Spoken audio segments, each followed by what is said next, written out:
நாகரீகம் விரும்பி நன்றி உண்போமா? எனக்கு இந்த குரல் எனக்கு பிடிக்கவே இல்லை. இந்த குரல் இதெல்லாம் பிராக்டிக்கல் இல்லைன்னு நான் நினைச்சேன். ஆனா ஒரு சம்பவம் நடந்தது. அகமதாபாத்ல ஒரு பட்டிமன்றம் எங்க ஐயாவோட நாங்க போயிருக்கோம். அங்க தமிழ் குடும்பங்கள் நிறைய இருக்கு. இந்த குஜராத்தில் ஆயிரக்கணக்கில் அவர்கள் பல தலைமுறைகளுக்கு முன்னாலே அங்க போனவர்கள். அவங்களுக்கு வந்து தமிழ் மொழி கொஞ்சம் கொஞ்சம் தெரிஞ்சிருக்கே தவிர தமிழ் சாப்பாடெல்லாம் அவங்க விட்டு விலகிட்டாங்க. நாம உங்களை மாதிரி இட்லி, வடை, போண்டா, சாம்பார் அதெல்லாம் அதுல இருந்து விலகிட்டாங்க. அதான் ஒரு ரொம்ப வறிய குடும்பம், ஏழை குடும்பம். ஐயாவை பார்த்து கை கூப்பி, ஐயா நீங்க எங்க வீட்டுக்கு சாப்பிட வரணும்னு அந்த அந்த ஆண் குடும்ப தலைவர் கேட்டுட்டாரு. எங்க ஐயா வந்து அவர் தர்மதான பிரபு அவரு வருகிறவங்க நாளைக்கு வருவோன்ட்டாரு.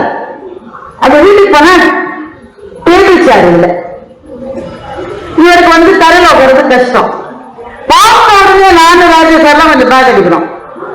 தரையில உட்கார முடியாது. அவங்க நான் உட்காருவேன், உட்கார முடியாது, நான் உட்காருவேன், உட்காந்துட்டாரு தரையில. அப்புறம் அவங்களுக்கு வந்து இலையெல்லாம் கிடையாது, ஒரு பிளேட் மாதிரி அலுமினிய தட்டு தான் இருந்தது.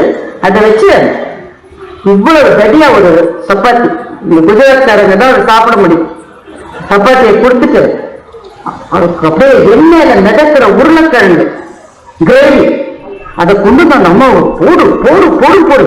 அதை பார்த்தாலே நம்ம வயசு தான் போகும். சாப்பிட வேணாம், பார்த்தாலே நமக்கு முடியாது. நாம எல்லாம் பேக் அடிச்சுட்டோம், நல்லா இருக்குங்க அப்புறம் கூட சாப்பிடுறோம். நீங்க நடுவர் வந்து நல்லா சாப்பிடுறேன். உங்களோட வேணுமா வேணுமா? நான் சொல்றேன், ஐயா நம்ம ப்ரோக்ராம்க்கு வந்திருக்கோம், உடம்பு கெட்டு போகும் போதும். இல்லம்மா நீ நல்லா இருக்கு, நீ வேணுமா? வீட்டுக்கு திரும்பி போகும்போது அவர் உடம்பு சரியில்லை. வீடு இல்லை, நாங்க தங்கிக்கிற ஹோட்டலுக்கு திரும்பி போகும்போது அவர் உடம்பு சரியாம போயிடுச்சு. நாங்க உடனே சும்மா இருப்போமா? சொன்ன அவங்ககிட்ட வீட்டுல அப்படிதானே சொல்லணும். சொன்னா இல்லையா அவங்ககிட்ட சாப்பிடாதீங்க சொன்னோம்ல, எதுக்கு சாப்பிட்டீங்க? அது ஒத்துக்காதுன்னு தெரிஞ்சு ஏன் சாப்பிட்டீங்க? நான் சாப்பிடல, நான் அந்த வீட்டுக்காரம்மாவை அந்த ஆள் போட்டு அடிச்சிருப்பான்டான்னு அவர் சொன்னார். அந்த அம்மா அதுதான் செய்ய தெரியும், வேற எதுவும் செய்ய சோறுலாம் செய்யறதுக்கு பழக்கம் விட்டு போச்சு. அதுக்கு தெரிஞ்சது அது செஞ்சது. நான் சாப்பிடலன்னா இவன் போட்டு அடிச்சிருப்பான். ஒருத்தன் வராங்கன்னா உனக்கு வைக்க தெரியாதா, ஆட்ட தெரியாதான்னு அடிச்சிருப்பான். அதுக்காக தான் நான் சாப்பிட்டேன். இப்போ எனக்கு ஒண்ணு ஒத்துக்காதுன்னு தெரிந்த பிறகும் இன்னொரு துயரப்படக்கூடாது என்று சாப்பிட்டால் அது நன்றி சாப்பிடுவது மாதிரி தானே. பிழைக்கொண்டும் நன்றுண்டு அமைவர் நயத்தது நாகரீகம் வேண்டுபவர் அப்படின்ற குரலுக்கு பொருள் புரியணும்னா இப்படி ஒரு சம்பவத்தை நீங்க சந்திச்சிருந்தாதான் அந்த குரலுக்கு அந்த பொருள் புரியும். அப்போ குரலிலிருந்து வாழ்க்கையை அறிவதல்ல, வாழ்க்கையிலிருந்து குரலை புரிந்து கொள்வது என்ற எல்லைக்கு நம்ம இட்டு செல்வதுதான் திருக்குறள். அன்றிலிருந்து தொடங்கி இன்று வரை இருக்கிற படைப்பாளிகள் நமக்கு குருவாக ஞானத்தை செல்பவர்களாக இன்றைக்கும் இருக்கிறார்கள். ஜெயமோகனுடைய அபாரமான ஒரு சிறுகதை, அதோட நான் என் பேச்சு நிறைவு செய்ய போகிறேன். ரொம்ப பிரீஃபா சொல்றேன், அந்த கதை நீங்க தான் படிக்கணும். இங்க அந்த கதை இருக்குன்னு நான் திறந்து ஜன்னல திறப்பேன், வாசல நான் திறப்பேன், நீங்க தான் உள்ள போடணும். அருமையான ஒரு கதை. ஒருத்தர் இருக்கான், அவனுக்கு எப்ப பார் தற்கொலை இல்லை. எந்நேரமும் தன்னுடைய தற்கொலையை விதவிதமா தற்கொலை பண்ணி பார்க்கணும். நான் தற்கொலை பண்ணி என் உடல் விழுந்து கிடக்கிற இடத்திலே மழை பெய்து கொண்டிருக்க வேண்டும் ஒரு ஆள். இப்படி ஒரு ஆளுக்கு இருக்குமா? அவனுக்கு இருக்கு. விதவிதமா தற்கொலை பண்றோம். அப்புறம் ஃப்ரெண்ட்ஸ் எல்லாம் சொல்லி டாக்டரை கூட்டிட்டு போறாங்க, சைக்கியாட்ரிஸ்ட கூட்டிட்டு போறாங்க. சைக்கியாட்ரிஸ்ட் சொல்றாங்க, சார் நீங்க உள்ள கதவை தாப்பா போட்டுட்டா நாங்க வெளியில இருந்து திறக்க முடியாது சார். உங்க மனம் என்பது ஒரு கதவு, நீங்க தாப்பாவை நீக்கினாதான் வெளியில இருந்து நாங்க வந்து உங்களுக்கு உதவி செய்ய முடியும். அந்த மன சோர்வு இருக்கிறவர்களுக்கு அவங்க மற்றவங்க தன்னுடைய மனசுக்குள்ள வருகிற அவங்க இடம் கொடுக்கணும், ஸ்பேஸ் கொடுக்கணும். வள்ளுவர் என்ன இடத்துல சொல்றாரு, மனநலம் என்னும் நலனுடம் என்று வார்த்தை சொல்றாரு. மனநலம் சொல்லு வள்ளுவர் காலத்தில் இருந்து இருக்கு. மென்டல் ஹெல்த் நீங்க சொல்றோம்ல, அந்த சொல் அங்கே வள்ளுவரை சொல்லியிருக்காரு. இந்த கதையை மருத்துவர்கள்லாம் அவர் திரும்ப திரும்ப தற்கொலை நிலையிலே இருக்கான். சரி, நியூராலஜிஸ்ட் கிட்ட போறோம். நியூராலஜிஸ்ட் இது கொஞ்சம் அவங்க நர்வ்ஸ்ல கூட ஏதோ ஒரு பிரச்சனை இருக்கலாம், ஆனா என்ன பிரச்சனைன்னு கண்டுபிடிக்க முடியலன்னு எல்லா டாக்டரும் கைவிட்ட உடனே இந்த ஆள் தற்கொலை பண்ணுன்ற முடிவுக்கு போயிட்டான்.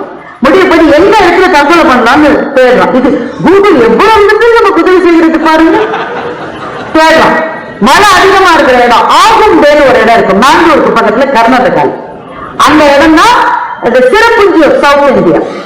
மிக அதிகமாக தென் இந்தியாவில் மழை பொழிகிற இடம் ஆகுண்டு.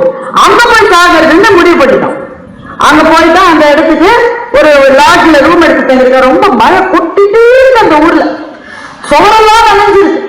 அந்த தங்கிருந்த லாட்ஜ்ல ஒரு படம் வச்சிருப்பான், ஹோட்டல் ரூம்ல ஒரு படம் வச்சிருப்பான். அந்த ஊருக்கு என்ன சிறப்போ அதை படமா வச்சிருப்பான்.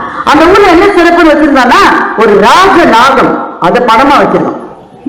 இவன் கேட்கிறேன், ஏன் பாம்பு படுது? இந்த ஊருடைய ஸ்பெஷாலிட்டி ராஜநாதன் தான். இந்த கோப்ராவுடைய விஷத்தை எடுத்து அதை மருந்தாக தயாரிக்கிற வேலையை இங்கே செய்து கொண்டிருக்கிறார்கள். நம்மால் ஏற்கனவே தற்கொலைக்கு ரெடியான நாகத்தால் தீண்டி இறக்க வேண்டும்னு அவர் ஆசை வந்துச்சு. உடனே பாம்பு நடமாட்டம் எங்க இருக்கமோ அந்த இடமா போய் உட்காந்துக்கிறாரு. ஆனா ஒண்ணும் வரல. நம்ம நினைச்சா எதுவுமே வராது, நினைக்காத போதும் வரும். ரொம்ப நேரம் தவமாய் தவம் கிடந்த பிறகு ஏதோ ஒரு ஊசி போற மாதிரி இருக்கு. கால்ல சிறிய ஒரு சின்ன வலி, ஒரு இனிய வலி. அது வலியா அல்லது அது இனிமையான தெரிந்து கொள்ள முடியாத அளவு இனிய வலி. காலை பார்த்தா 2 சின்ன பொட்டு இருக்கு. இப்ப அவன் நினைச்சு வந்தது நடந்துருச்சு. அந்த உடல் அப்படியே கடக்க போகுதுன்னு நினைச்சிட்டு இருக்கான். இதுதான் கதையினுடைய முதல் பகுதி. கதையினுடைய 2வது பகுதிக்கு வருவோம். அவன் திரும்ப ஆகும்பேக்கு 7 வருஷம் கழிச்சு திரும்பி வரான். 7 வருஷம் கழிச்சு திரும்பி வரான். ஊர் கொஞ்சம் கொஞ்சம் மாறி இருக்கு. ஆனா இவன் ரொம்ப மாறிட்டான். இவன் பயங்கர சக்சஸ்ஃபுல் பிசினஸ் மேன் ஆயிட்டான். உடம்பு நல்ல சொத போட்டிருக்கு, சபன்னு நல்ல ஒரு பணக்கார கிளை முகத்துல வந்துருச்சு. கல்யாணம் ஆயிடுச்சு, பிள்ளை பிறந்துருச்சு. நல்ல பெரிய கார், வீடு, பயங்கர வசதி ஆயிட்டான். இந்த மாற்று ஒரு தமிழ் சினிமால ஒரு பாட்டுல பணக்காரன் ஆயிடுவாங்க. இது எப்படி நடந்ததுன்னா ஒரு பாட்டுல நடக்கல, 7 வருஷம். என்ன நடந்தது என்றால் அந்த நாகம் அவனை தீண்டி விட்டது. அவன் மயங்கிக்கே விழுந்துட்டான். யாரோ பார்த்து ஹாஸ்பிட்டல் போய் அட்மிட் பண்ணிருக்காங்க. அட்மிட் பண்ணி கொஞ்சம் அந்த விஷ முடிவு கொடுத்த உடனே இவனுக்கு அது சரியானது மாத்திரம் இல்லை, இவனுக்கு ஏற்கனவே இருந்து எல்லா பிரச்சனையும் சரியாயிடுச்சு. இவனுக்கு முன்னாடி இருந்த நரம்பு தளர்ச்சி, சைக்கியாட்ரிக் ப்ராப்ளம் எல்லாம் சரியாயிடுச்சு. இவன் போய் அந்த ரிசர்ச் சென்டர்ல இருக்கிற தமிழர் ஒருத்தருக்கார அவர்கிட்ட போய் கேட்கிறான், என்ன சார் பாம்பு வச்சு அவன் செத்து தானே சார் போவான், ஏன்னா முன்னாடி நல்லா இருக்கணும் எப்படி? அவன் சொல்றான், விஷமும் அமுதும் ஒன்றுதான். எது விஷமோ அதுவே அமுது, எது அமுதோ அதுவே விஷம். எந்த அளவுன்றதுதாங்க மாற்றம். அந்த நாகம் உங்களை தீண்டிச்சுல்ல, அது உங்கள் மீது கருணை கொண்டு ரொம்ப கம்மியான அளவு நஞ்சுதான் கொடுத்திருக்கு. உங்களுடைய பிரச்சனைக்கு மருந்து அந்த விஷம் தான். அந்த விஷத்திலிருந்து தயாரிக்கிற மருந்து தான் உங்களுக்கு ஆக்சுவல் மெடிசன். அத அந்த நாகமே கருணை கொண்டு உங்களுக்கு டோசேஜ் கொஞ்சம் ஏற்றிருந்தது. நாகம் நேரம் பரவாயில்ல, சரியான டோசேஜ் கொடுத்ததுல முன்னோட நீங்க நல்லா இருப்பீங்க. இதுதான் கதை இல்லை, இது மேல கதை இல்லை. ஆனா அந்த ஒரு லைன் இந்த கதையில நிக்குது. அமுதும் நஞ்சும் ஒன்று. எது அமுதோ அது நஞ்சு, எது நஞ்சோ அதுவே அமுது. இப்ப நீங்க யோசிச்சு பாருங்க, நம் ஒவ்வொருவரின் வாழ்க்கையிலும் எதை அமிர்தம் என்று நினைக்கிறோமோ அதுதான் நமக்கு நஞ்சு, எது விஷம் என்று நினைக்கிறோமோ அதுதான் நமக்கு மருந்து. வித்தியாசம். என்ன அவமானப்படுத்தினா அது எனக்கு விஷமா? விஷம்.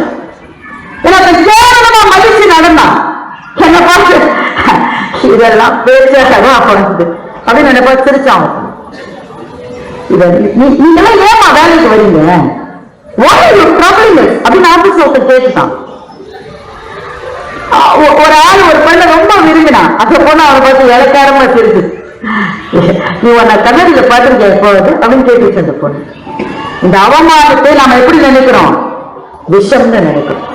அதை நினைச்சு நினைச்சு நினைச்சு உள்ள புதஞ்சு புதஞ்சு புதஞ்சு அந்த அவமானத்திலேயே நாம் கருதாம மீட்டு வரல. இப்படி அவமானப்படுத்தியவர்களின் முன்னால் நாம் வாழ்ந்து காட்ட வேண்டும் வரல.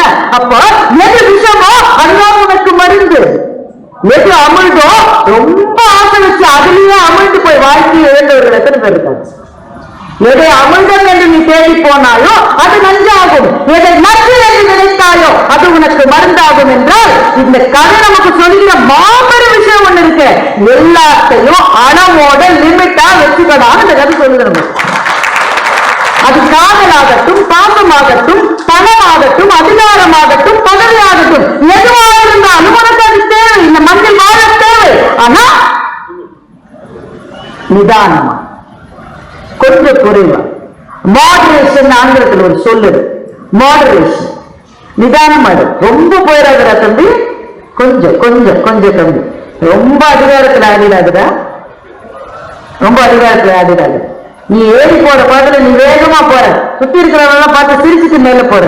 ஆனா நீ இறங்கி வரும்போது அவங்களை நீ சந்திச்சுதான்டா ஆகணும். நீ இறங்கி வரும்போது அவங்கள பார்க்கணும். கொஞ்சம் நிதானம். அப்போ எதை இருந்தாலும் அதை கொஞ்சம் நிதானத்தோடு கை கொண்டால் இந்த வாழ்க்கை என்பது பேலன்ஸா இருக்கும் என்பதுதான் இந்த கதை. அந்த ஒரு லைன் இருக்கு பாருங்க, அதை வச்சு மொத்த வாழ்க்கையையும் வாழ்ந்துவிட முடியும். அமர்ந்துதான் நன்று, நன்றுதான் அமர்ந்து, இந்த ஒரு சொல்லி வைத்து மொத்த வாழ்க்கையில் குறையின்றி வாழ்ந்துவிட முடியும் என்றால் புத்தகங்கள் நமக்கு தருவது இதைத்தான் நண்பர்கள். வாழ்க்கையில் நாம் சந்திக்கிற பிரச்சனைகளுக்கான நேரடி தீர்வுகளை புத்தகங்கள் சொல்லாது. எனக்கு ஒரு லோன் அடைக்க முடியலைங்க, நான் தேர்வனை படிச்சா வழிகள் கிடைக்கும். அவரை வந்து கட்டப்படுற லோன் நீங்க உங்க லோனை கேட்கணும். ஆனா ஒரு வார்த்தை, ஒரு வாசகத்தை, ஒரு கருத்தை பிடித்துக் கொண்டு வாழ்க்கையில் முன்னேறி விடலாம் என்றால் ஒவ்வொரு புத்தகமும் நமக்கு குரு. அதுதான் ஆசான். அந்த புத்தகத்தின் முன்னால் பணிந்து நின்று உடையார் முன் இல்லார் போல, வள்ளுவர் சொல்றார், உடையார் முன் இல்லார் போல ஏக்கற்றும் கற்றார். நீ பணிந்த அந்த புத்தகத்திலிருந்து உனக்கு என்ன தேவையோ அதை எடுத்துட்டா இந்த வாழ்க்கை நல்ல மண்ணில் நல்ல வண்ணம் நீ வாழ்ந்து முடியலாம் என்பதுதான் இந்த குறளினுடைய பொருள். அதை படிச்சு நமக்கு என்னங்க, கையில எடுத்தோடனே தூக்கம் வருது, தூங்கு தம்பி தூங்கு. எனக்கு போச்சு புத்தகத்துக்கு நஷ்டமா நீங்கள் படிக்காததால் உங்களுக்கு நஷ்டம். கடலரே கல்லாதவர். அப்ப படிக்க வேண்டும் என்ற ஆர்வத்தை, அந்த விருப்பத்தை, அந்த ஆசை, அந்த